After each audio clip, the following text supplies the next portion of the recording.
ಶಿವಾಜಿ ಸೇನೆಯಲ್ಲಿ ಎಲ್ಲಾ ಧರ್ಮದ ಎಲ್ಲಾ ಜಾತಿಯ ಸೈನಿಕರಿದ್ರು. ಮುಸಲ್ಮಾನರು ನೌಕಾಪಡೆ ಹಾಗೂ ಆಡಳಿತದಲ್ಲೂ ಪ್ರಮುಖ ಹುದ್ದೆಗಳನ್ನು ಪಡೆದಿದ್ರು. ಇಬ್ರಾಹಿಂ ಖಾನ್ ತೋಪುಗಳ ಮುಖ್ಯಸ್ಥನಾಗಿದ್ದ. ಶಮಾ ಖಾನ್ ಮತ್ತು ಇಬ್ರಾಹಿಂ ಖಾನ್ ಅಶ್ವದಳದ ನಾಯಕರಾಗಿದ್ರು. ಸಿದ್ದಿ ಇಬ್ರಾಹಿಂ ಶಿವಾಜಿಯ ವೈಯಕ್ತಿಕ ರಕ್ಷಕರಲ್ಲಿ ಒಬ್ಬರಾಗಿದ್ರು, ಅಂದ್ರೆ ಬಾಡಿಗಾರ್ಡ್ ಆಗಿದ್ರು. ದೌಲತ್ ಖಾನ್, ಸಿದ್ದಿ ಮಿಸ್ತ್ರಿ, ದರ್ಯಾ ಸರಾಂಗ್ ನೌಕಾಪಡೆಯ ಪ್ರಮುಖರಾಗಿದ್ರು.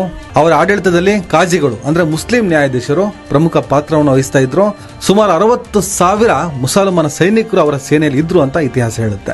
ದಾಳಿಗಳ ಸಮಯದಲ್ಲಿ ಮಸೀದಿಗಳು ಮತ್ತು ಧಾರ್ಮಿಕ ಸಂಪತ್ತನ್ನು ಹಾಳು ಮಾಡಬಾರದು ಅಂತ ಆದೇಶವನ್ನು ಕೊಟ್ಟಿದ್ದು ಶಿವಾಜಿ ಮಹಾರಾಜ್. ಸೂರತ್ ದಾಳಿ ಸಂದರ್ಭದಲ್ಲಿ ಚರ್ಚ್ಗಳು ಮತ್ತು ಕ್ರಿಶ್ಚಿಯನ್ ಧರ್ಮಗುರುಗಳನ್ನ ರಕ್ಷಣೆ ಮಾಡಿದ್ರು.